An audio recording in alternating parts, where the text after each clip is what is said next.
जय श्री कृष्णा दोस्तों। आज मैं आपको 16 सोमवार व्रत की कथा सुना रही हूँ। मृत्युलोक में विवाह करने की इच्छा करके एक समय श्री भूतनाथ महादेव जी माता पार्वती के साथ पधारे।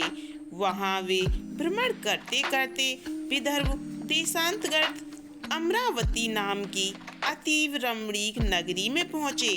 अमरावती नगरी अमरपुरी के सदृश सब प्रकार के सुखों से परिपूर्ण थी। उसमें वहाँ के महाराज का बनाया हुआ अति रमणीक शिव जी का मंदिर बना था। उसमें भगवान शंकर भगवती पार्वती के साथ निवास करने लगे। एक समय माता पार्वती प्राणपति को प्रसन्न देख के मनोविनोद करने की इच्छा से बोली, हे महाराज, आज तो हम दोनों चौसर खेलेंगे। शिवजी ने प्राण प्रिया की बात को मान लिया और चौसर खेलने लगे। उसी समय इस स्थान पर मंदिर का पुजारी ब्राह्मण मंदिर में पूजा करने आया। माता जी ने ब्राह्मण से प्रश्न किया कि पुजारी जी, बताओ कि इस बाजी में दोनों में से किसकी जीत होगी। ब्राह्मण बिना विचारे ही शीघ्र बोल उठा कि महादेव जी की जीत होगी। थोड़ी देर में बाजी समाप्त हो गई और पार्वती जी की विजय हुई। अब तो पार्वती जी ब्राह्मण को झूठ बोलने के अपराध के कारण श्राप देने को उद्यत हुई। तब महादेव जी ने पार्वती जी को बहुत समझाया, परंतु उन्होंने ब्राह्मण को कोढ़ी होने का श्राप दे दिया। कुछ समय बाद पार्वती जी के श्रापवश पुजारी के शरीर में फोड़ पैदा हो गया। इस प्रकार पुजारी अनेक प्रकार से दुखी रहने लगा। इस तरह से कष्ट भोगते हुए जब बहुत दिन हो गए तो देवलोक की अप्सराएं शिव जी की पूजा करने उसी मंदिर में पधारी और पुजारी के कष्ट को देख बड़े दया भाव से उससे रोगी होने का कारण पूछने लगी। पुजारी ने निसंकोच सब बातें उनसे कह दी। वे अप्सराएं बोली, हे पुजारी, अब तुम अधिक दुखी मत होना। भगवान शिव जी तुम्हारे कष्ट को दूर कर देंगे। तुम सब बातों में श्रेष्ठ 16 सोमवार का व्रत भक्ति भाव से करो। तब पुजारी अप्सराओं से हाथ जोड़कर विनम्र भाव से 16 सोमवार व्रत की विधि पूछने लगा। अप्सराएं बोली कि जिस दिन सोमवार हो उस दिन भक्ति के साथ व्रत करें। स्वच्छ वस्त्र पहने, आधा सेर गेहूं का आटा लें, उसके 3 अंगा बनावे और घी गुड़ दीप नैवेद्य पुंगी फल बेलपत्र जनेऊ का जोड़ा चंदन अक्षत पुष्प के द्वारा प्रदोष काल में भगवान शंकर का विधि से पूजन करें। तत्पश्चात अंगाओं में से एक शिव जी को अर्पण करें, बाकी 2 को शिव जी का प्रसाद समझकर उपस्थित जनों में बांट दें और आप भी प्रसाद पावे। इस विधि से 16 सोमवार व्रत करें। तत्पश्चात शत्रुघ्न सोमवार के दिन पाव सेर पवित्र गेहूं के आटे की बाटी बनावे। तदनुसार घी और गुड़ मिलाकर चूरमा बनावे और शिव जी का भोग लगाकर उपस्थित भक्तों में बांटे। पीछे से आप सब कुटुंब प्रसादी ग्रहण करें तो भगवान शिव जी की कृपा से उसके मनोरथ पूर्ण हो जाते हैं। ऐसा कहकर अप्सराएं स्वर्ग को चली गईं। ब्राह्मण ने यथाविधि 16 सोमवार व्रत किया तथा भगवान शिव जी की कृपा से रोग मुक्त होकर आनंद से रहने लगा। कुछ दिन बाद जब फिर शिव जी और पार्वती उस मंदिर में पधारे तब ब्राह्मण को निरोग देखकर पार्वती ने ब्राह्मण से रोग मुक्त होने का कारण पूछा तो ब्राह्मण ने 16 सोमवार व्रत कथा सुनाई। तब तो पार्वती जी अति प्रसन्न होकर ब्राह्मण से व्रत की विधि पूछकर व्रत करने को तैयार हुई। व्रत करने के बाद उनकी मनोकामना पूर्ण हुई तथा उनके रूठे पुत्र स्वामी कार्तिकेय स्वयं माता के आज्ञाकारी हुए। परंतु कार्तिकेय जी को अपने विचार परिवर्तन का रहस्य जानने की इच्छा हुई और माता से बोले, हे माता, आपने ऐसा कौन सा उपाय किया जिससे मेरा मन आपकी ओर आकर्षित हुआ। तब पार्वती जी ने वही 16 सोमवार व्रत कथा उनको सुनाई। स्वामी कार्तिकेय जी बोले कि इस व्रत को मैं भी करूँगा, क्योंकि मेरा प्रिय मित्र ब्राह्मण दुखी दिल से परदेश गया है। हमें उससे मिलने की बहुत इच्छा है। कार्तिकेय जी ने भी इस व्रत को किया और उनका प्रिय मित्र मिल गया। मित्र ने इस आकस्मिक मिलन का भेद कार्तिकेय जी से पूछा तो वे बोले, हे मित्र, हमने तुम्हारे मिलने की इच्छा करके 16 सोमवार व्रत किया था। अब तो ब्राह्मण मित्र को भी अपने विवाह की बड़ी इच्छा हुई। कार्तिकेय जी से व्रत की विधि पूछी और यथाविधि व्रत किया। व्रत के प्रभाव से जब वह किसी कार्यवश विदेश चला गया तो वहाँ के राजा की लड़की का स्वयंवर था।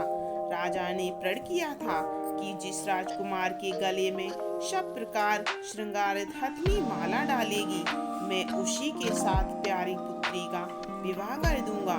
शिव जी की कृपा से ब्राह्मण भी स्वयंवर देखने की इच्छा से राजसभा में एक ओर बैठ गया। नियत समय पर हथनी आई और उसने जयमाला उस ब्राह्मण के गले में डाल दी।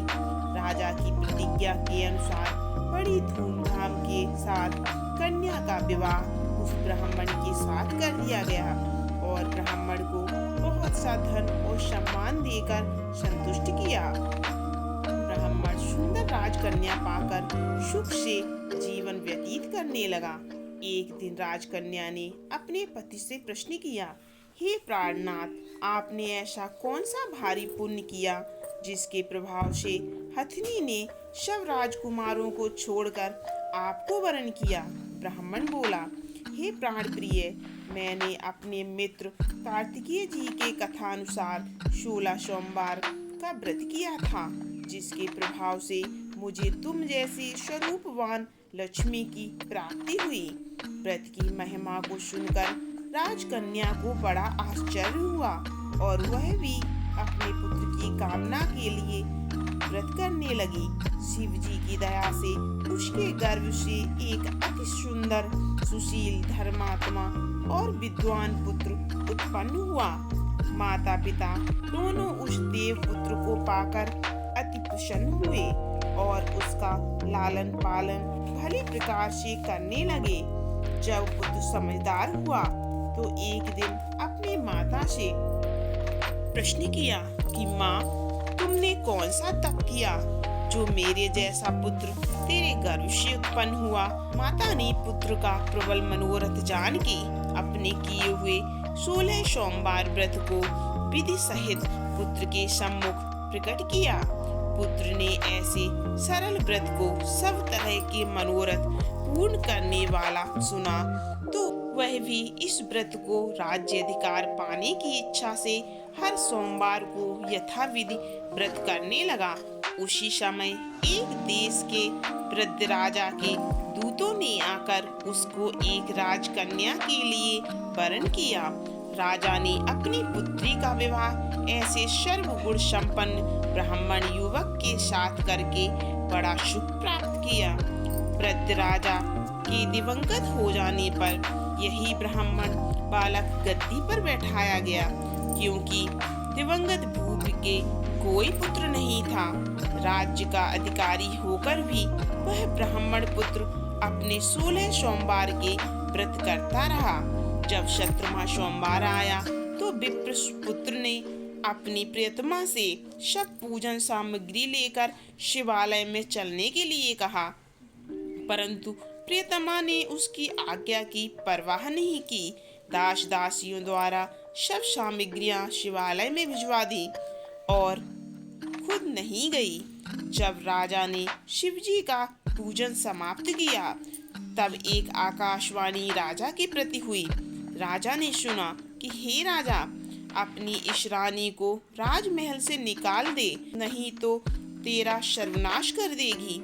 वाणी को सुनकर राजा के आश्चर्य का ठिकाना नहीं रहा और तत्काल ही मंत्रणा गृह में आकर अपने सभासदों को बुलाकर पूछने लगा कि हे मंत्रियों, मुझे आज शिव जी की वाणी हुई है कि राजा तू अपनी इस रानी को निकाल दे, नहीं तो ये तेरा सर्वनाश कर देगी।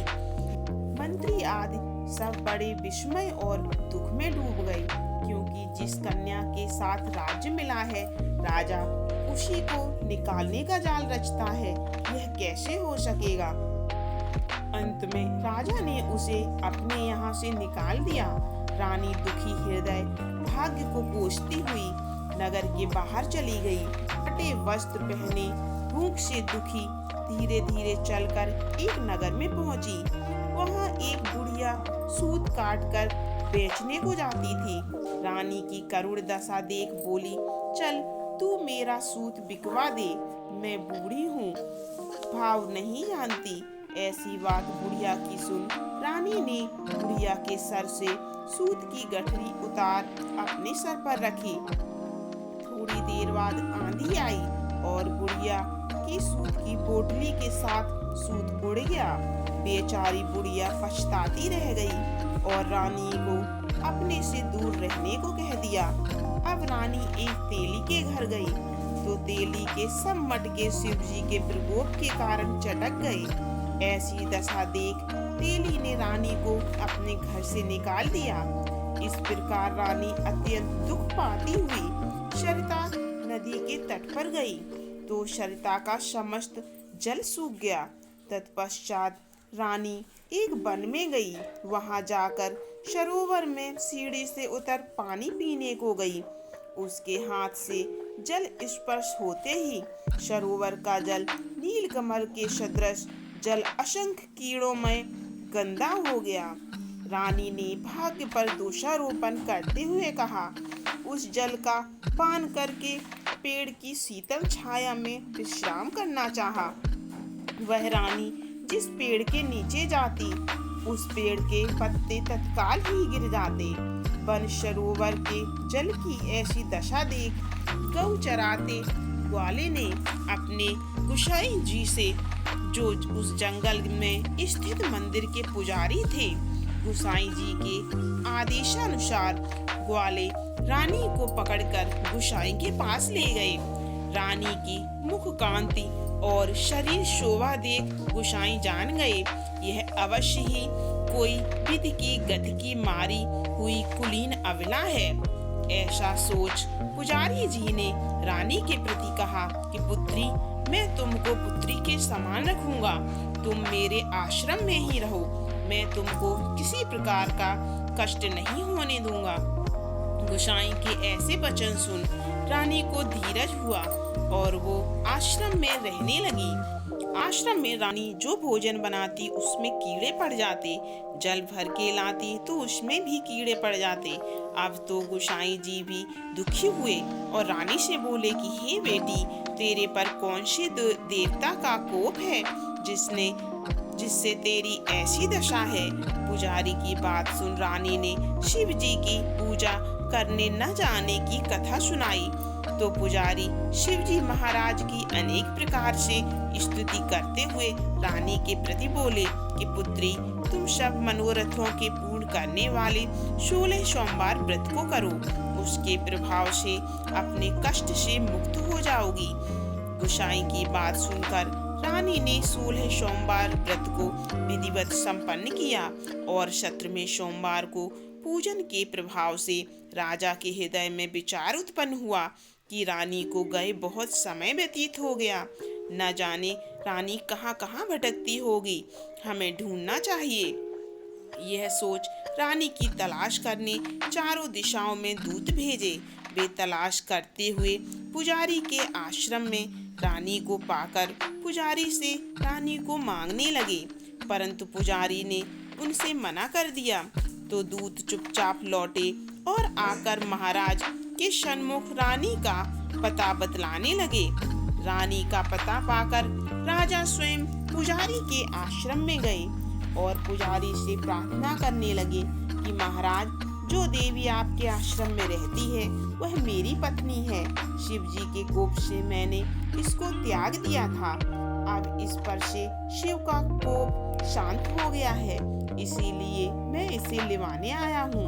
आप इसे मेरे साथ चलने की आज्ञा दीजिए। गोसाई जी ने राजा के वचन को सत्य समझकर रानी को राजा के साथ जाने की आज्ञा दी। गोसाई की आज्ञा पाकर रानी प्रसन्न होकर राजा के महल में आई। नगर में अनेक प्रकार के बाजे बजने लगे। नगर निवासियों ने नगर के दरवाजे पर तोरण बंधनवार से विविध विधि से नगर सजाया। घर घर में मंगल गान करने लगे। पंडितों ने विविध वेद मंत्रों का उच्चारण करके अपनी राजरानी का आवाहन किया। इस प्रकार रानी पुनः अपनी राजधानी में प्रवेश किया। महाराज ने अनेक तरह से ब्राह्मणों को दान आदि देकर संतुष्ट किया। याचकों को धन धान्य दिया। नगरी में स्थान स्थान पर सदा व्रत खुलवाए, जहाँ भूखों को खाने को मिलता था। इस प्रकार से राजा शिव जी की कृपा का पात्र हो राजधानी में रानी के साथ रहकर अनेक तरह के सुखों का भोग करते हुए सोमवार का व्रत करने लगे। विधिवत शिव पूजन करते हुए लोक में अनेकानेक सुखों को भोगने के पश्चात शिवपुरी को पधारे। ऐसे ही जो मनुष्य मनसा वाचा कर्मणा द्वारा भक्त सहित सोमवार का व्रत पूजन इत्यादि विधिवत करता है, वह इस लोक में समस्त सुखों को भोग कर अंत में शिवपुरी को प्राप्त करता है।